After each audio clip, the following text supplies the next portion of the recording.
ओम नमः शिवाय। विश्वकर्मा पूजा की कथा। अश्विन मास के कृष्ण पक्ष की चतुर्दशी तिथि को ऋषि विश्वकर्मा की पूजा की जाती है। इस दिन पूजा करने से व्यापारियों को विशेष फल की प्राप्ति होती है। मान्यता है कि इस दिन भगवान विश्वकर्मा का जन्म हुआ था। इन्हें दुनिया का पहला वास्तुकार या इंजीनियर भी कहा जाता है। यही कारण है कि फैक्ट्रियों और कंपनियों में विश्वकर्मा पूजा की जाती है। हिंदू मान्यताओं के अनुसार प्राचीन काल में देवताओं के महल और अस्त्र शस्त्र विश्वकर्मा भगवान ने ही बनाए थे। पौराणिक कथाओं के अनुसार जब सृष्टि अपने प्रारंभ में थी तब भगवान विष्णु प्रकट हुए थे। वो क्षीर सागर में शेष शैया पर थे। विष्णु जी की नाभि से कमल निकला था। इसी कमल से ब्रह्मा जी, जिनके 4 मुख थे, प्रकट हुए थे। ब्रह्मा जी के पुत्र का नाम वास्तुदेव था। वास्तुदेव धर्म की वस्तु नामक स्त्री से जन्मे 7वें पुत्र थे। इनकी पत्नी का नाम अंगिरसी था। इन्हीं से वास्तुदेव का पुत्र हुआ, जिनका नाम ऋषि विश्वकर्मा था। मान्यता है कि अपने पिता वास्तुदेव की तरह ही ऋषि विश्वकर्मा भी वास्तुकला के आचार्य बने। भगवान विश्वकर्मा अपने पिता की तरह ही वास्तुकला के महान विद्वान बने। कहा जाता है कि भगवान विश्वकर्मा ने ही भगवान कृष्ण की द्वारका नगरी, पांडवों की इंद्रप्रस्थ नगरी, पुष्पक विमान, इंद्र का वज्र और सोने की लंका बनाई थी। लंका में सोने के महल का निर्माण शिवजी के लिए भी उन्होंने ही किया था। ऐसा कहा जाता है कि महल की पूजा के दौरान रावण ने इसे दक्षिणा के रूप में ले लिया था। पौराणिक कथा के अनुसार प्राचीन काल में काशी नगरी में एक रथकार अपनी पत्नी के साथ रहता था। वह अपने कार्य में निपुण था, लेकिन फिर भी वह भोजन से अधिक धन नहीं कमा पाता था। इस वजह से उसे बहुत परेशानियों का सामना करना पड़ता था। इतना ही नहीं, उसकी पत्नी पुत्र ना होने की वजह से बहुत दुखी रहती थी। वह दोनों अक्सर पुत्र की प्राप्ति के लिए साधु के पास जाते थे, लेकिन उनकी इच्छा फिर भी पूरी नहीं हो पाती थी। एक दिन उनके एक पड़ोसी ब्राह्मण ने रथकार से कहा कि तुम दोनों भगवान विश्वकर्मा की पूजा करो, तुम्हारी हर इच्छा अवश्य पूर्ण होगी। अमावस्या तिथि को व्रत कर भगवान विश्वकर्मा का महत्व सुनो। अपने पड़ोसी के ऐसा कहने पर अगले अमावस्या को रथकार की पत्नी ने भगवान विश्वकर्मा की पूजा पूरी श्रद्धा से की।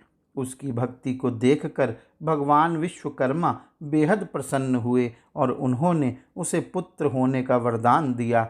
भगवान विश्वकर्मा के आशीर्वाद से रथकार की पत्नी को एक बेहद खूबसूरत पुत्र हुआ। इसके बाद से दोनों सुखी जीवन व्यतीत करने लगे।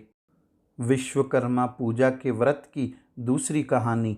सूत जी बोले, प्राचीन समय की बात है। मुनि विश्वामित्र के बुलावे पर मुनि और सन्यासी लोग एक स्थान पर सभा करने के लिए एकत्र हुए। सभा में मुनि विश्वामित्र ने सभी को संबोधित किया। मुनि विश्वामित्र ने कहा कि हे मुनियों, आश्रमों में दुष्ट राक्षस यज्ञ करने वाले हमारे लोगों को अपना भोजन बना लेते हैं, यज्ञों को नष्ट कर देते हैं, जिसके कारण हमारे पूजा पाठ, ध्यान आदि में परेशानी हो रही है। इसलिए अब हमें तत्काल उनके कृत्यों से बचने का कोई उपाय अवश्य करना चाहिए। मुनि विश्वामित्र की बातों को सुनकर वशिष्ठ मुनि कहने लगे कि एक बार पहले भी ऋषि मुनियों पर इस प्रकार का संकट आया था। उस समय हम सब मिलकर ब्रह्मा जी के पास गए थे। ब्रह्मा जी ने ऋषि मुनियों को संकट से छुटकारा पाने के लिए उपाय बताया था। ऋषि लोगों ने ध्यानपूर्वक वशिष्ठ मुनि की बातों को सुना और कहने लगे कि वशिष्ठ मुनि ने ठीक ही कहा है, हमें ब्रह्मदेव की ही शरण में जाना चाहिए। ऐसा सुन सब ऋषि मुनियों ने स्वर्ग को प्रस्थान किया। मुनियों के इस कष्ट को सुनकर ब्रह्मा जी को बड़ा आश्चर्य हुआ। ब्रह्मा जी कहने लगे कि हे मुनियों, राक्षसों से तो स्वर्ग में रहने वाले देवता को भी भय लगता रहता है, फिर मनुष्यों का तो कहना ही क्या, जो बुढ़ापे और मृत्यु के दुखों में लिप्त रहते हैं। उन राक्षसों को नष्ट करने में श्री विश्वकर्मा समर्थ हैं। आप लोग श्री विश्वकर्मा की शरण में जाएं।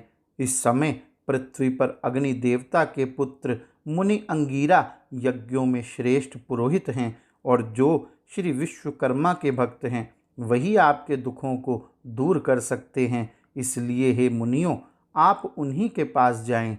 सूत जी बोले, ब्रह्मा जी के कथन के अनुसार मुनि लोग अंगीरा ऋषि के पास गए। मुनियों की बातों को सुनकर अंगीरा ऋषि ने कहा, हे मुनियों, आप लोग क्यों व्यर्थ में इधर उधर मारे मारे फिर रहे हैं। दुखों को दूर करने में विश्वकर्मा भगवान समर्थ हैं। अमावस्या के दिन आप लोग अपने साधारण कर्मों को रोककर भक्ति पूर्वक श्री विश्वकर्मा कथा सुने और उनकी उपासना करें। आपके सारे कष्टों को विश्वकर्मा भगवान अवश्य दूर करेंगे। महर्षि अंगीरा के बातों को सुनकर सभी लोग अपने अपने आश्रमों को चले गए। तत्पश्चात अमावस्या के दिन मुनियों ने यज्ञ किया। यज्ञ में विश्वकर्मा भगवान का पूजन किया, श्री विश्वकर्मा कथा को सुना, जिसका परिणाम यह हुआ कि सारे राक्षस भस्म हो गए। यज्ञ विघ्नों से रहित हो गया, उनके सारे कष्ट दूर हो गए।